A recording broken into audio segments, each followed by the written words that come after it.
सम्मानीय मुख्य अतिथि महोदय ने परेड निरीक्षण के लिए जाने का निर्णय लिया। दर्शनकार भी इस समय ठीक मंच के सामने श्री गुरवार सिंह, दर्शनकार के वाहन चालक, और कारकेट पायलट कैडेट स्नेहा, कैडेट रिया खटीक सम्मानीय मुख्य अतिथि महोदय को दर्शनकार पर लेकर जाएंगे।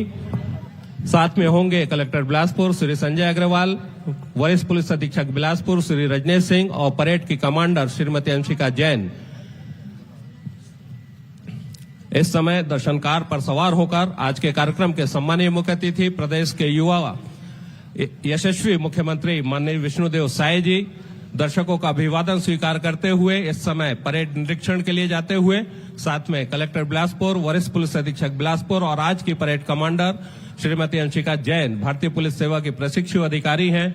दर्शनकार के वाहन चालक श्री गुरवार सिंह दर्शनकार पर सवार कर सम्मानीय मुख्य अतिथि महोदय को इस समय ले जाते हुए, कुल 13 टुकड़ियां इस परेड का हिस्सा है, जिसमें सशस्त्र पुलिस बल 2nd बटालियन सक्रिय, जिला पुलिस बल पुरुष और महिला, जिला होमगार्ड पुरुष और महिला, NCC senior division, NCC junior division, राष्ट्रीय सेवा योजना, स्काउट गाइड और रेड क्रॉस के कुल 13 दस्ते इसमें शामिल हैं।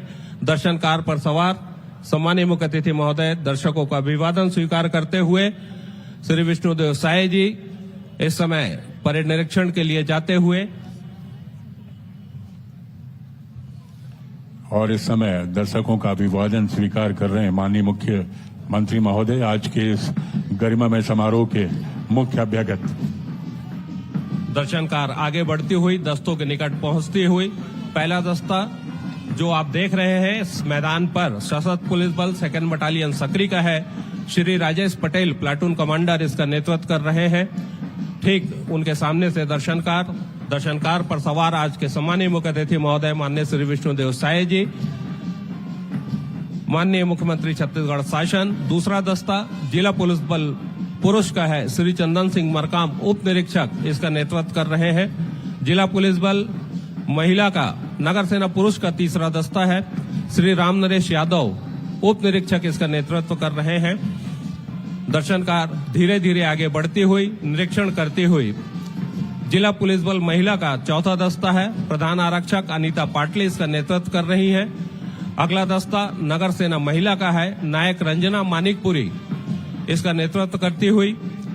इसके पश्चात छठवां दस्ता जो है एनसीसी सीनियर डिवीजन गर्ल्स का, गवर्नमेंट बिलासा कन्या उच्चतर महाविद्यालय का, जूनियर अंडर ऑफिसर पूजा कुर्रे इसका नेतृत्व कर रही हैं। एनसीसी सीनियर डिवीजन बॉयज का अगला दस्ता है, junior under officer Shubham Kumar Patrikar इसका नेतृत्व करते हुए।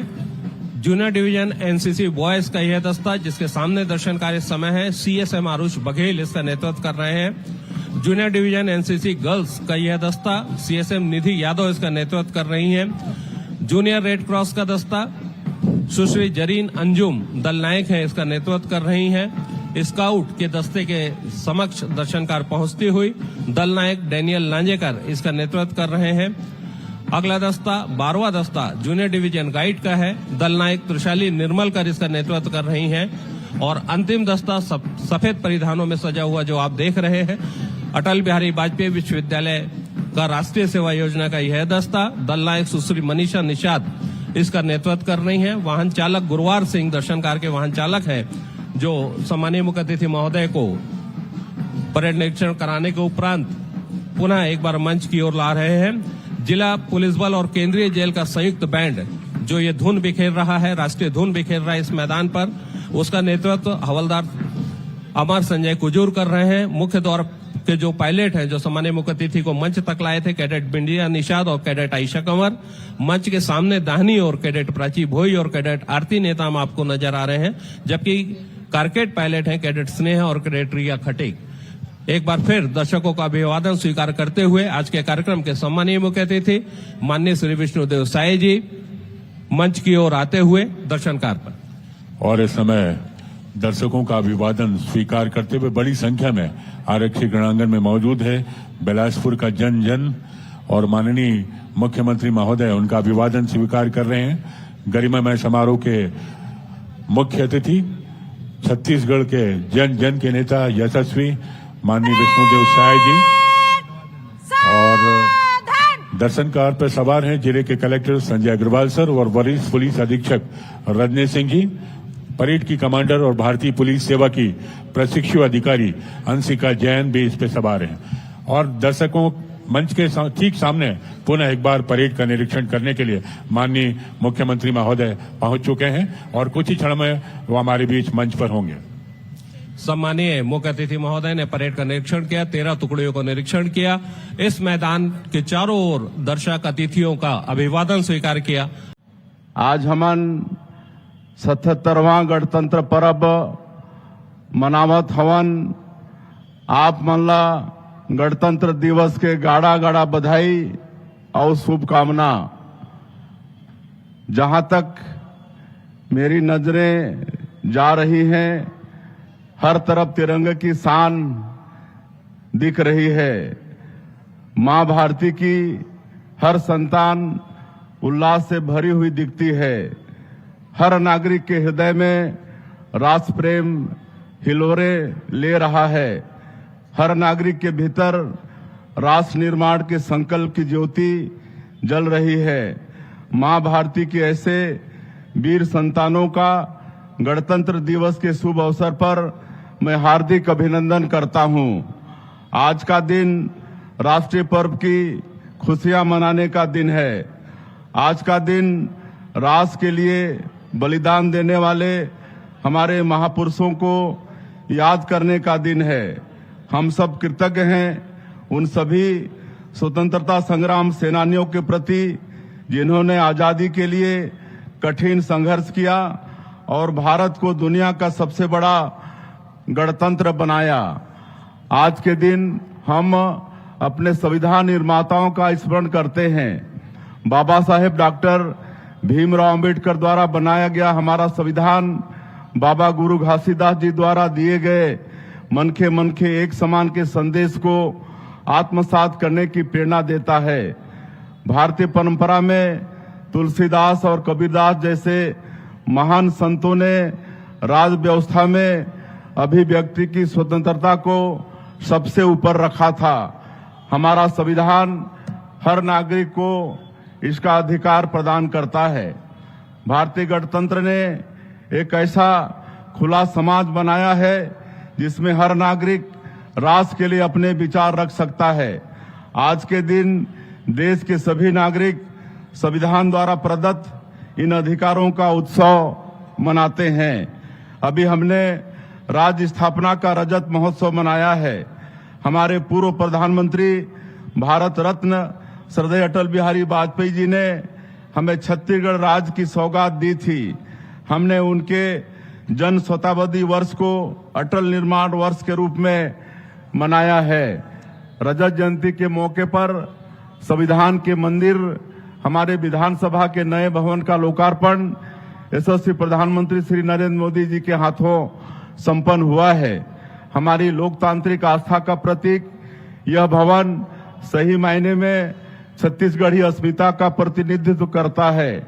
धान की बालियों की डिजाइन और बस्तर सरगुजा की लोक कला से समृद्ध इस भवन की वास्तुकला में छत्तीसगढ़ की माटी का प्रतिबिंब झलकता है। 25 वर्ष पूर्व रायपुर के राजकुमार कॉलेज के जसपुर हाल में हमारी विधानसभा का पहला सत्र आयोजित हुआ था। राज्य के साथ ही विधानसभा ने भी अपनी समृद्ध परंपरा की रजत जयंती मनाई है।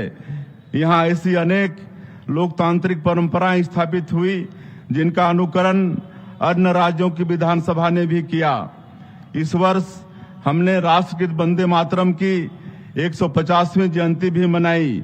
हमने नवनिर्मित विधानसभा भवन में राष्ट्र निर्माण में वंदे मातरम के योगदान पर विशेष चर्चा भी की। सुकमा जिले के कोंटा से लेकर मनेन्द्रगढ़, चिरमिरी, भरतपुर जिले के सीतामढ़ी, हरचौका तक प्रदेश के हर कोने में लोगों ने वंदे मातरम का सस्वर गान किया। मां भारती की प्रशंसा में लिखे गए हमारे राष्ट्रगीत का यह सम्मान बंकिम दा को सच्ची श्रद्धांजलि है। यह वर्ष डॉक्टर श्यामा प्रसाद मुखर्जी का 125वां जयंती वर्ष भी है। एक राष्ट्र एक निशान एक विधान के माध्यम से उन्होंने मां भारती की अखंडता के लिए बलिदान दिया। जब जम्मू कश्मीर से धारा 370 हटाई गई तो यह राष्ट्र की ओर से डॉक्टर मुखर्जी को सच्ची श्रद्धांजलि थी। इस बार हमने जनजातीय गौरव दिवस के अवसर पर धरती आबा भगवान बिरसा मुंडा की 125वीं जयंती भी मनाई। भगवान श्री बिरसा मुंडा ने जनजातीय समाज में आत्मगौरव का भाव जगाया। उन्होंने ब्रिटिश शोषण और औपनिवेशिक कानूनों के विरुद्ध कड़ा संघर्ष किया और अपना बलिदान दिया। छत्तीसगढ़ की धरती भी ब्रिटिश शोषण के विरुद्ध जनजातीय विद्रोहों की गवाह रही है। स्वतंत्रता संग्राम में जंगल सत्याग्रह के माध्यम से जनजातीय नायकों ने अपना महत्वपूर्ण योगदान दिया। छत्तीसगढ़ के जनजातीय नायकों के आजादी की लड़ाई में किए गए बलिदान की कहानी हम डिजिटल माध्यम से सुना रहे हैं। शहीद वीर नारायण सिंह जनजातीय स्वतंत्रता संग्राम सेनानी संग्रहालय का लोकार्पण भी माननीय प्रधानमंत्री श्री नरेंद्र मोदी जी ने राज्य स्थापना दिवस के अवसर पर किया। यह देश का पहला डिजिटल संग्रहालय है। राष्ट्र की अस्मिता के लिए बलिदान देने वाले हमारे जनजातीय नायकों के चरित्र को दिखाने वाला यह म्यूजियम आज की पीढ़ी के लिए तीर्थ स्थल की तरह है। यहाँ बड़ी संख्या में लोग जुड़ते हैं और अपने नायकों के प्रति सदा भाव से भर जाते हैं। शहीदों की चिताओं पर जुड़ेंगे हर बरस मेले, वतन पर मरने वालों का यही बाकी निशा होगा। आज के दिन हम अभिनंदन करते हैं अपने वीर जवानों का, जिन्होंने अपनी जान की बाजी लगाकर अपनी धरती को माओवाद के खतरे से मुक्त करने का बीड़ा उठाया। माओवादी हिंसक विचारधारा देश के लोकतंत्र को बड़ी चुनौती है। इनकी आस्था संविधान में नहीं, राष्ट्र की अस्मिता में नहीं, राष्ट्र की अस्मिता के प्रतीक चिन्हों में नहीं। इस कैंसर की तरह व्याधि का उपाय यही है कि इसे जड़ से नष्ट किया जाए। प्रधानमंत्री जी के नेतृत्व में एवं केंद्रीय गृह मंत्री श्री अमित शाह जी के मार्गदर्शन में हमने सुनियोजित रणनीति अपनाकर माओवादियों को चुनौती दी। हमारे जवानों ने रात दिन कठिन मौसम और दुर्गम परिस्थितियों में हर पल खतरे का सामना करते हुए एरिया डोमिनेशन किया और अपने साहस तथा शौर्य से हर लक्ष्य को प्राप्त किया। माओवादी हिंसा को समाप्त करने का यह बेहद कठिन लक्ष्य अब पूरा होने को है। इसी साल के मार्च महीने तक हम माओवाद को इस सुंदर धरती से जड़ मुक्त कर देंगे। खुशी की बात यह है कि अनेक लोग जो रास्ता भटक चुके थे वो अब लोकतंत्र की मुख्यधारा में वापस लौट रहे हैं। उन्होंने हथियार रख दिए और अपने हाथों में बाबा साहेब का संविधान थामा। राष्ट्रपिता महात्मा गांधी के देश में यह सबसे सुंदर तस्वीर देखने में आई और इसने संविधान की सत्यमेव जयते की भावना को पुष्ट किया है। कुछ महीनों पहले जब मैं कार्यक्रम में भाग लेने जगदलपुर गया था, वहां मैं बस्तर कैफे गया। वहां आत्मसमर्पित नक्सली महिलाएं अब कैफे संभालती हैं। हिंसा की राह छोड़कर लोगों की सेवा की राह में आने से उनके चेहरे पर जो खुशी मैंने देखी उसे बयां करने के लिए मेरे पास कोई शब्द नहीं है। हर काली अंधेरी रात के बाद नई सुबह होती है। अब नक्सल मुक्त क्षेत्र में विकास का सूरज दमक रहा है। बच्चों के चेहरे से भय का साया हट गया है। उनके हाथों में किताबें हैं। बस्तर को इस नए रूप में देखना बहुत ही अच्छा लगता है। किसी राज्य की रजत जयंती आत्मावलोकन का अवसर भी है। इसकी कसौटी यह है कि पुरखों द्वारा बताए गए आदर्शों पर हम कितने खरे उतर पाए। छत्तीसगढ़ का समाज अपने पुरखों द्वारा दिखाए राह पर चलते हुए सबका साथ, सबका विकास, सबका विश्वास और सबका प्रयास की भावना से छत्तीसगढ़ महतारी की सेवा में जुटा हुआ है। भारत के प्रथम स्वतंत्रता संग्राम के दौरान छत्तीसगढ़ में विद्रोह की मशाल शहीद वीर नारायण सिंह जी जैसी सूरवीरों ने जलाई।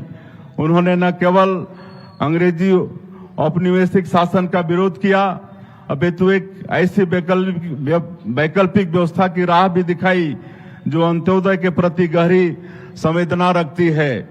उन्होंने जमाखोरी का विरोध कर अकाल के दौरान भूख से पीड़ित लोगों के पेट की ज्वाला शांत की।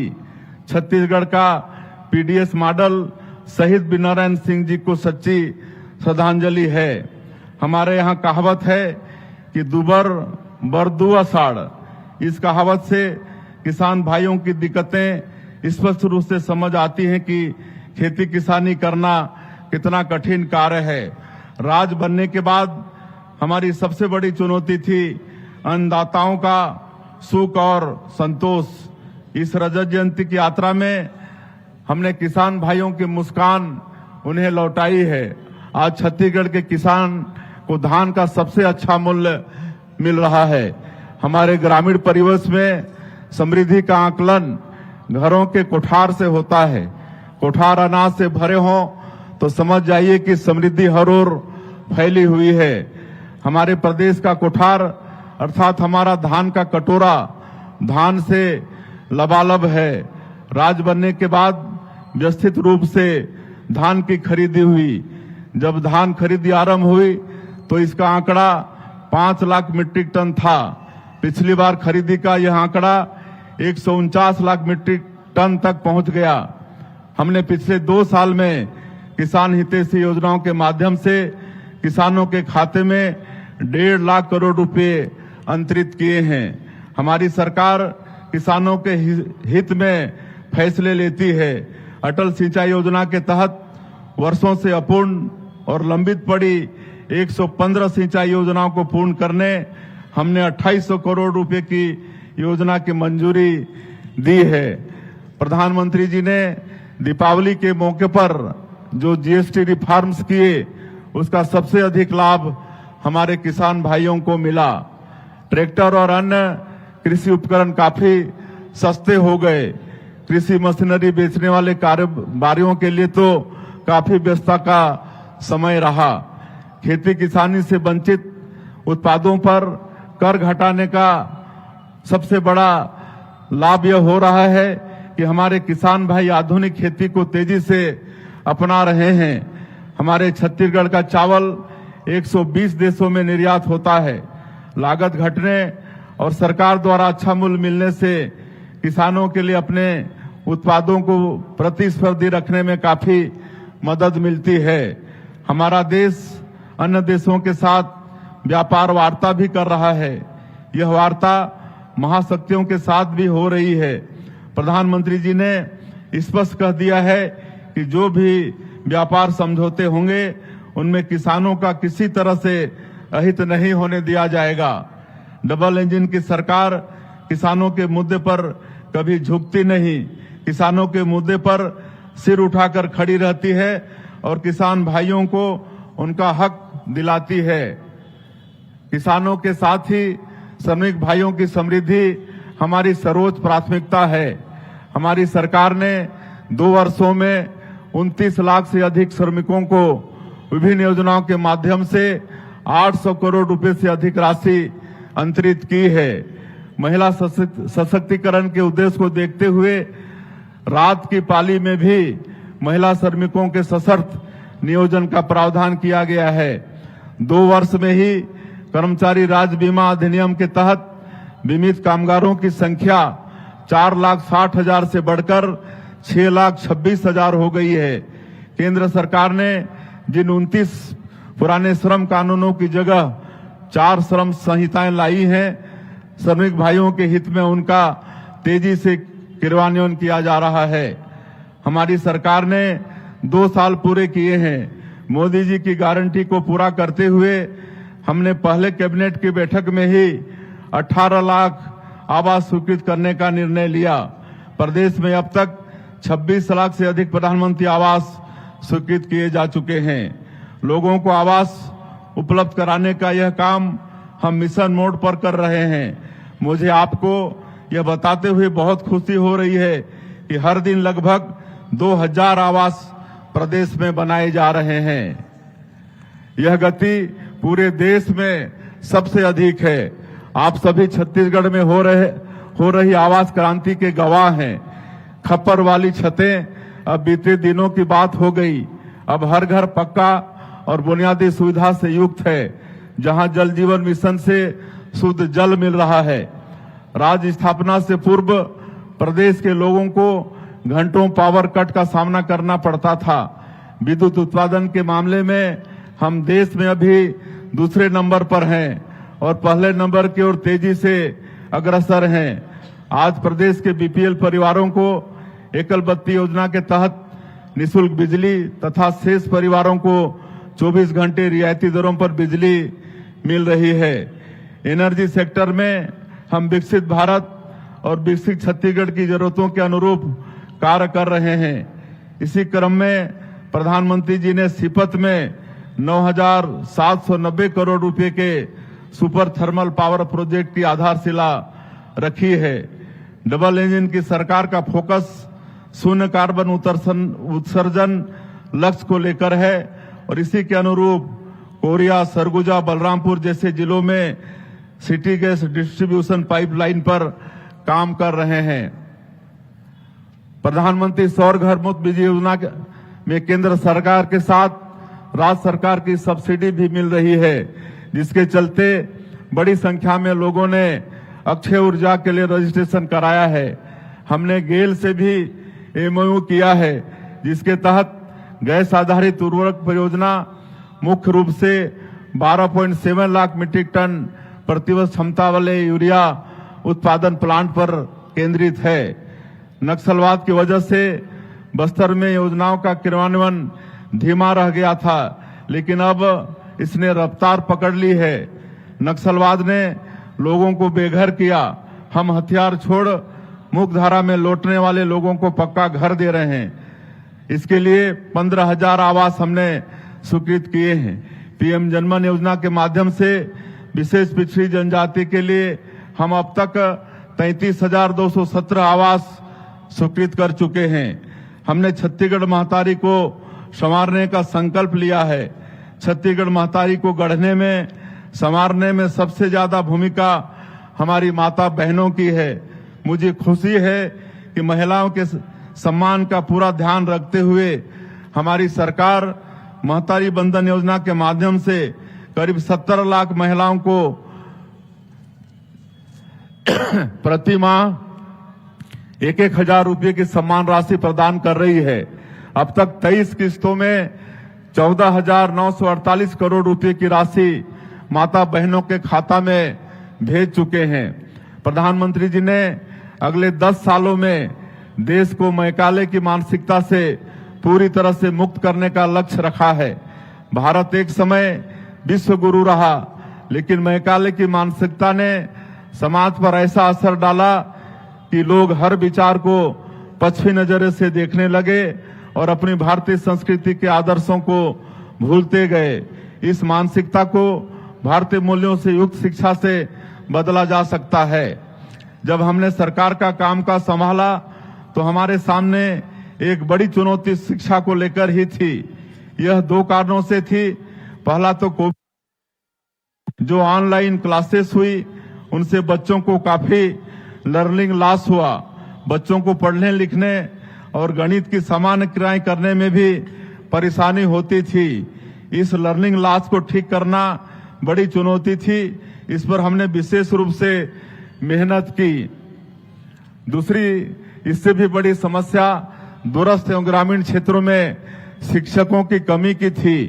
453 ऐसे स्कूल थे। स्पेस टेक की पॉलिसी के अंतर्गत भी अंतरिक्ष के अंदर भी काम कर रहा है और इस आधार पर अंतरिक्ष के अंदर हमारे राज्य की सरकार के द्वारा इस टेक पॉलिसी के आधार पर पूरे देश में अकेला मध्य प्रदेश है जो इस दिशा में अंतरिक्ष के अंदर भी हमारी भविष्य की संभावनाओं के लिए आगे बढ़ने का निर्णय ले रहा है। यह नीति राज्य के वैज्ञानिकों और खासकर उज्जैन के संदर्भ में खगोलीय विरासत जंतर मंतर से लगाकर डोंगला वेधशाला तक जब हम आगे अपनी खगोलीय उपलब्धि को देखते हैं तो ऐसे में नवाचार, अनुसंधान और आधुनिक प्रौद्योगिकी के सम्मिश्रण से युवाओं के लिए नए अवसर उपलब्ध कराने का हमारी सरकार का भी संकल्प है। आइए हम सब मध्य प्रदेश की ऐसी नई अनेक अलग प्रकार की संभावना वाली अर्थव्यवस्थाओं में भी अपनी भूमिका निभाने के लिए आगे बढ़ें। उत्तरोत्तर प्रगति हमारा लक्ष्य है। अभ्युदय मध्य प्रदेश के लिए सभी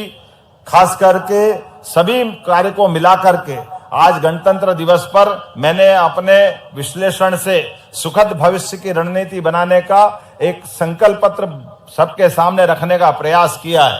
मुझे पूरा भरोसा है प्रदेश के नागरिक प्रगति के मामले में अपनी भागीदारी भी निभाएंगे और निश्चित रूप से हमारा प्रदेश राष्ट्र का गौरव बढ़ाने में अग्रणी भूमिका निभाएगा। आइए सभी नागरिकों को एक बार फिर मैं अपनी ओर से शुभकामना देता हूं और सब संकल्प करें कि आइए विकास के लिए अपनी क्षमता, योग्यता और अपनी अपनी भूमिका को सुदृढ़ करें, मध्य प्रदेश को मजबूत बनाएं, देश को मजबूत बनाएं। हम सब यशस्वी प्रधानमंत्री के नेतृत्व में इस गणतंत्र के लिए हर दिन, हर पल, हर समय का सदुपयोग करें। मेरी अपनी ओर से सबको शुभकामना। मेरे साथ बोले भारत माता की, भारत माता की जय हिंद, जय मध्य प्रदेश। संपूर्ण प्रदेश को अपने विकास और अपनी बात एमबीबीएस की पढ़ाई हिंदी में कराने की व्यवस्था आरंभ की है। आईआईटी की तर्ज पर हम राज्य के जसपुर, बस्तर, कबीरधाम, रायपुर और रायगढ़ में प्रौद्योगिकी संस्थाओं का निर्माण करने जा रहे हैं। हमारी युवा आबादी हमारे लिए बड़ी संभावना है। हम राष्ट्रीय स्तर की संस्थाओं को प्रदेश में ला रहे हैं। नवा रायपुर को हम एडू सिटी के रूप में विकसित कर रहे हैं। हम निफ्ट, नाइलिट और फोरेंसिक यूनिवर्सिटी जैसे संस्थान यहां आरंभ कर रहे हैं। युवाओं को पढ़ने लिखने की बेहतर जगह मिल पाए, इसके लिए हम रायपुर के नालंदा परिसर की तर्ज पर 34 नगरीय निकायों में अत्याधुनिक लाइब्रेरी बना रहे हैं। युवाओं के स्किल ट्रेनिंग से लेकर नए जमाने के कोर्सेस आदि की सुविधा देने के लिए सरकार हर संभव प्रयास कर रही है। 160 आईटीआई को हमने 484 करोड़ रुपए की लागत से मॉडल आईटीआई के रूप में उन्नयन किया है। हम पैन आईआईटी संस्था के माध्यम से भी स्किल अपग्रेडेशन के लिए काम कर रहे हैं। नई स्टार्टअप नीति के माध्यम से हमने 50,000 विद्यार्थियों को स्टार्टअप से जोड़ने का लक्ष्य रखा है। हमारे देश ने वर्ष 2036 में ओलंपिक खेलों के लिए दावेदारी की है। देश में खेल अधोसंरचना को मजबूत करने एवं खेलों का शानदार माहौल तैयार करने यह कदम उठाया गया है। ओलंपिक खेलों में छत्तीसगढ़ के खिलाड़ी भी अंतर्राष्ट्रीय स्तर पर अपनी प्रतिभा का प्रदर्शन करें। इसके लिए हम खेल अधोसंरचना को बेहतर बनाने का काम मिशन मोड पर कर रहे हैं। नया रायपुर के सेक्टर 28 में स्पोर्ट्स कॉम्प्लेक्स के लिए 85 करोड़ रुपए का बजट प्रावधान किया गया है। हमारा राज्य जनजातीय बाहुल्य है। तीरंदाजी की कला हमारे जनजातीय क्षेत्र की पहचान रही है। इसे निखारने के लिए हमने राष्ट्रीय आर्चरी एकेडमी की स्थापना हेतु नवा रायपुर में 13 एकड़ जमीन आवंटित की है। खिलाड़ियों को प्रोत्साहित करने हमने ओलंपिक खेलों में पदक विजेताओं के लिए विशेष धनराशि की घोषणा भी की है। खेल प्रतियोगिताएं कभी आसान जगहों में आयोजित नहीं होती। खेल सुकून के वातावरण में खेले जाते हैं। बस्तर में भी ऐसा ही सुकून लौट आया है। बस्तर ओलंपिक के आयोजन के माध्यम से हमने खेल के माध्यम से बस्तर की नई पहचान देश और दुनिया के सामने रखी है। पिछले वर्ष इन खेलों में 1,65,000 लोगों ने हिस्सा लिया था। इस बार 3,92,000 लोगों ने भाग लिया। इस साल हमें खेलो इंडिया ट्राइबल गेम्स की मेजबानी भी मिली है। प्रदेशों में खेलों का परिदृश्य उज्जवल है और हम इसकी बेहतर के लिए निरंतर काम कर रहे हैं। प्रदेश की नई औद्योगिक नीति युवा आबादी के लिए बड़े पैमाने पर रोजगार सृजन की उम्मीदें लेकर आई है। नई नीति के तहत हम सिंगल विंडो सिस्टम और ईज ऑफ डूइंग बिजनेस के तहत निवेश में अनुदान प्रावधान तथा अन्य आकर्षक सुविधाएं निवेशकों को प्रदान कर रहे हैं। नई नीति के तहत हमने मुंबई, दिल्ली, अहमदाबाद और बंगलुरु जैसे महानगरों के साथ ही जापान एवं दक्षिण कोरिया में भी निवेश सम्मेलन किए। जापान में आयोजित होने वाला ओसाका वर्ल्ड एक्सपो उद्यमों के लिए दुनिया के सबसे महत्वपूर्ण आयोजनों में से है। यहाँ हमने छत्तीसगढ़ की विशेषताओं को दिखाते हुए पवेलियन लगाया और नई औद्योगिक नीति तथा छत्तीसगढ़ की निवेश संभावनाओं के बारे में जानकारी दी। हमने यह सारी जानकारी जापानी भाषा में दी।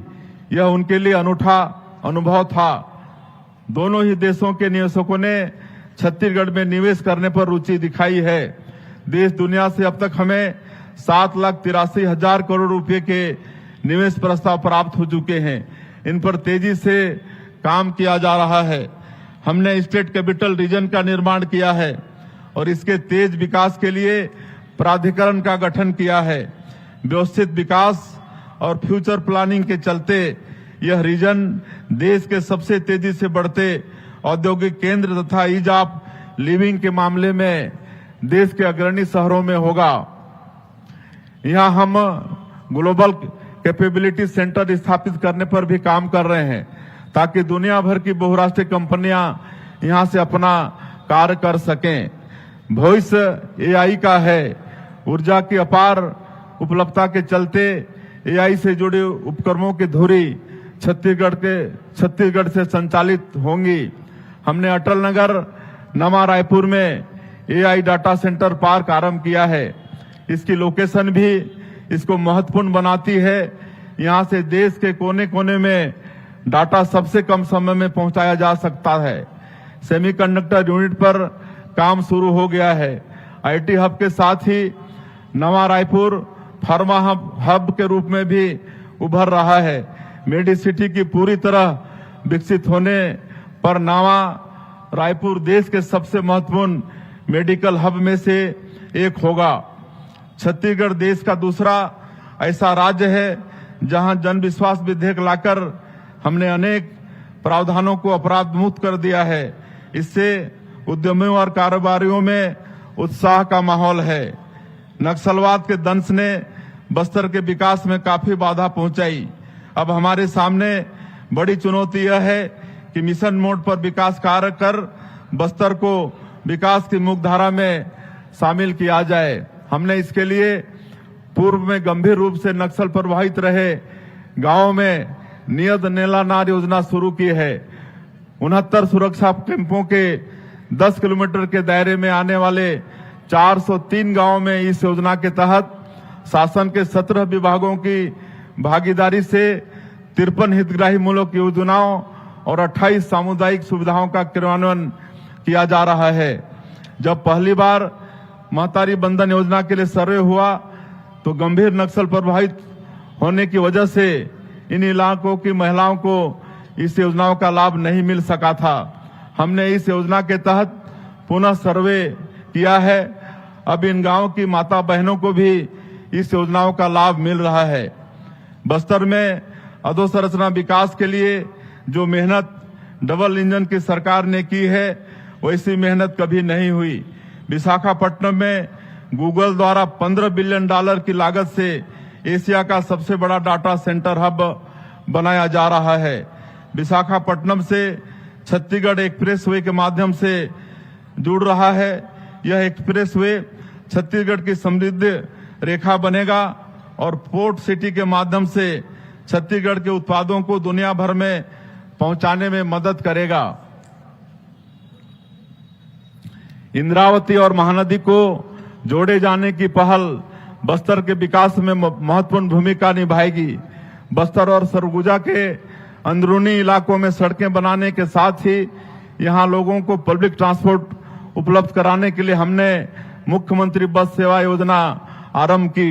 इसका संचालन स्थानीय लोग ही कर रहे हैं। इससे लोगों के समय की काफी बचत हो रही है और शिक्षा स्वास्थ्य जैसी सुविधाओं तक पहुंच आसान हो गई है। हमारे प्रयासों से धरती के स्वर्ग बस्तर में पर्यटक लौट रहे हैं। इस साल नए वर्ष में एशिया का नियाग्रा कहा जाने वाला चित्रकूट जलप्रपात पर्यटकों की संख्या में आए उफान का गवाह भी रहा है। बस्तर की प्राकृतिक सुंदरता और इसकी अद्भुत जनजातीय संस्कृति को देश दुनिया को दिखाने हमने इस वर्ष भी बस्तर पंडुम का आयोजन किया है। स्वदेश दर्शन योजना के तहत हमने कवर्धा में भोरमदेव को शामिल किया और अब यहाँ काशी विश्वनाथ की तरह कॉरिडोर बनने का काम आरंभ हो गया है।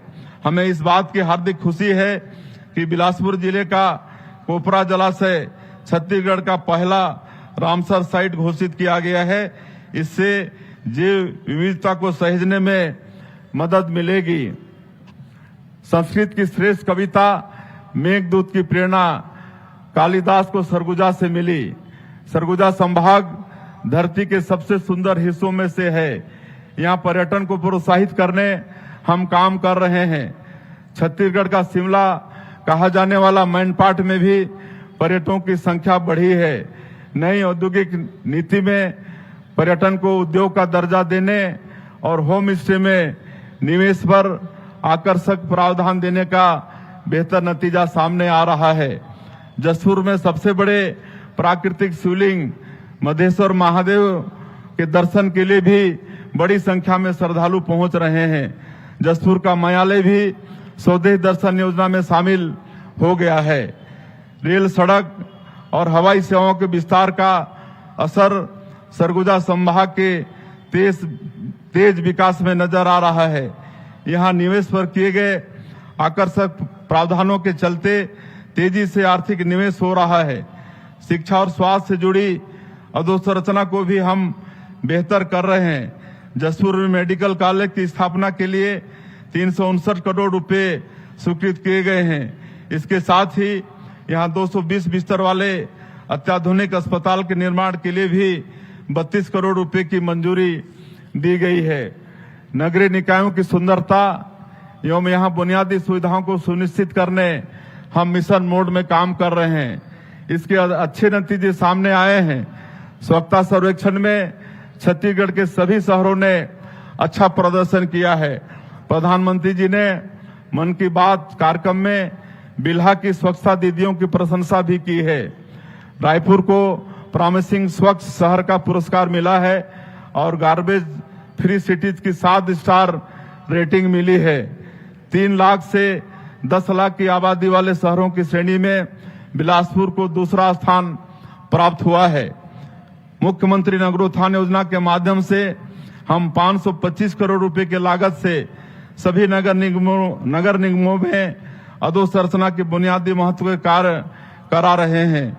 पब्लिक ट्रांसपोर्ट को बढ़ावा देते हुए प्रधानमंत्री ई बस सेवा योजना के माध्यम से रायपुर में 100, दुर्ग भिलाई में 50, बिलासपुर में 50 तथा कोरबा में 40 ई बसों की स्वीकृति प्राप्त हुई है।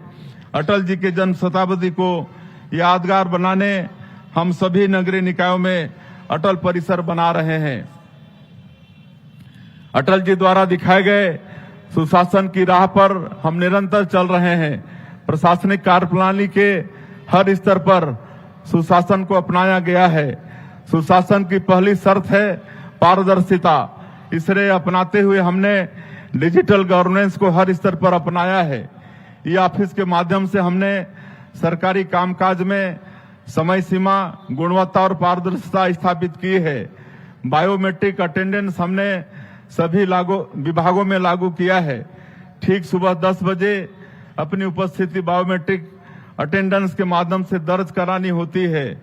अधिकारी कर्मचारी तय सीमा पर अपनी जगह पर बैठ जाते हैं और कामकाज शुरू हो जाता है।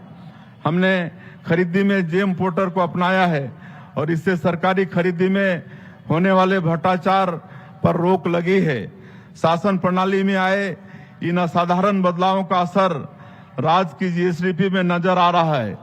जीएसडीपी वर्ष 2024-25 का अग्रिम अनुमान 3,29,752 करोड़ रुपए है, जो पिछले वर्ष की तुलना में 7.51% अधिक है।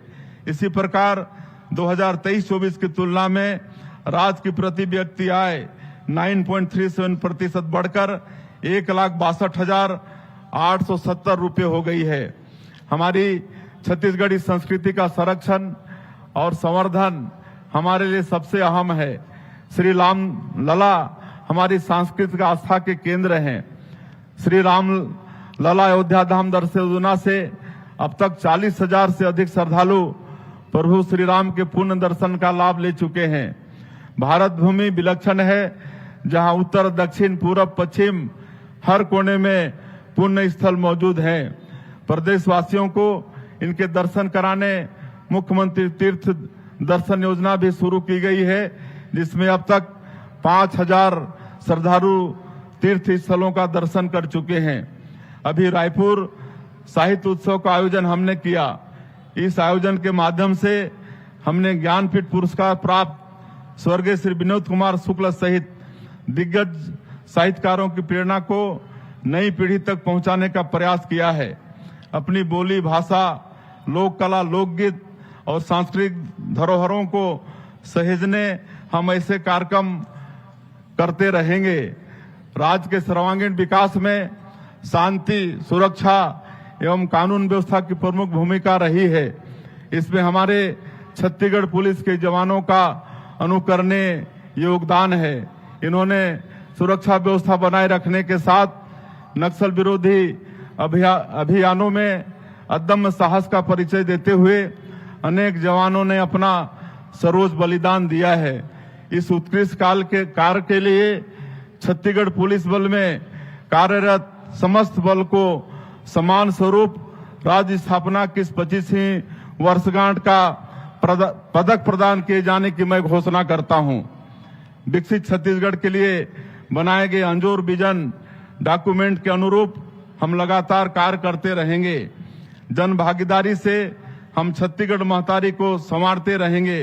मुझे इस अवसर पर स्वर्गीय लक्ष्मण मस्तूरिया जी की कविता की पंक्तियां याद आ रही हैं। सरगला पृथ्वी माँ लादे हूँ, परण ऐसन ठाने हूँ, मोर संग चलो रे, मोर संग चलो जी, मोर संग चलोगा, मोर संग चलो रे। मस्तूरिया जी की इन पंक्तियों को साकार करना है और विकसित छत्तीसगढ़ का निर्माण करना है। आप सभी की भागीदारी से निश्चित ही हम यह लक्ष्य प्राप्त करेंगे। आप सभी को पुनः एक बार गणतंत्र दिवस की बहुत बहुत बधाई, बहुत बहुत शुभकामनाएं। जय हिंद, जय छत्तीसगढ़। बहुत बहुत धन्यवाद सम्मानीय मुख्य अतिथि महोदय आपके इस संदेश के लिए। और अब कलेक्टर बिलासपुर, वरिष्ठ पुलिस अधीक्षक बिलासपुर से निवेदन है, माननीय मुख्यमंत्री से निवेदन करें गुब्बारों की उड़ान के लिए। ये गुब्बारे जो ध्वज के रंग में रंगे हुए हैं, गणतंत्र दिवस अमर रहे का संदेश लेकर हमसे दूर जाएंगे, अनंत में विलीन हो जाएंगे। गणतंत्र दिवस अमर रहेगा ये संदेश दूर दूर तक, जन जन तक पहुंचाने के लिए ये गुब्बारे इस समय मैदान के चारों कोनों से छोड़े जा रहे हैं। सम्मानीय मुख्य अतिथि महोदय द्वारा छोड़े गए। और अब परेड कमांडर से परिचय है, परेड निष्क्रमण की कार्यवाही करने का कष्ट करें।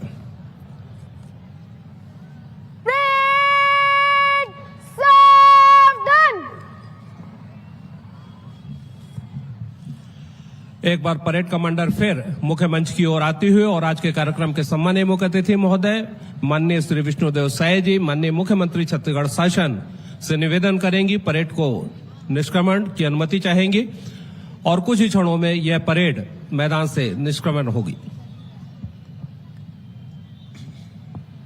परेड निष्क्रमण की अनुमति चाहती हूँ श्रीमान।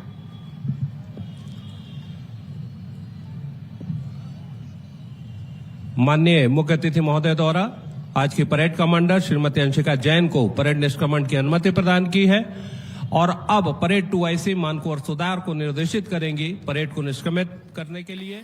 तो सीएम विष्णुदेव साय को सुन रहे थे आप, जहां पर मुख्यमंत्री विष्णुदेव साय ने अपने संबोधन में कहा कि गणतंत्र दिवस हमें हमारे संविधान और लोकतांत्रिक मूल्यों की याद दिलाता है। हमारी सरकार गरीब, किसान, युवा और आदिवासी समाज के उत्थान के लिए प्रतिबद्ध है। उन्होंने कहा कि छत्तीसगढ़ में सुशासन को प्राथमिकता दी जा रही है। किसानों, महिलाओं और युवाओं के लिए योजनाएं जमीन पर उतारी जा रही हैं। नक्सल प्रभावित क्षेत्रों में विकास सरकार की सबसे बड़ी प्राथमिकता है। तो मुख्यमंत्री ने आगे कहा कि हम छत्तीसगढ़ को एक सुरक्षित, समृद्ध और विकसित राज्य बनाने के लिए पूरी निष्ठा से काम कर रहे हैं। उन्होंने शहीदों को नमन करते हुए राज्यवासियों को गणतंत्र दिवस की शुभकामनाएं दी। तस्वीरें आपको इससे जुड़ी हुई दिखा रहे हैं, अलग अलग जगह से इसी तरह से तस्वीरें भी सामने आ रही है।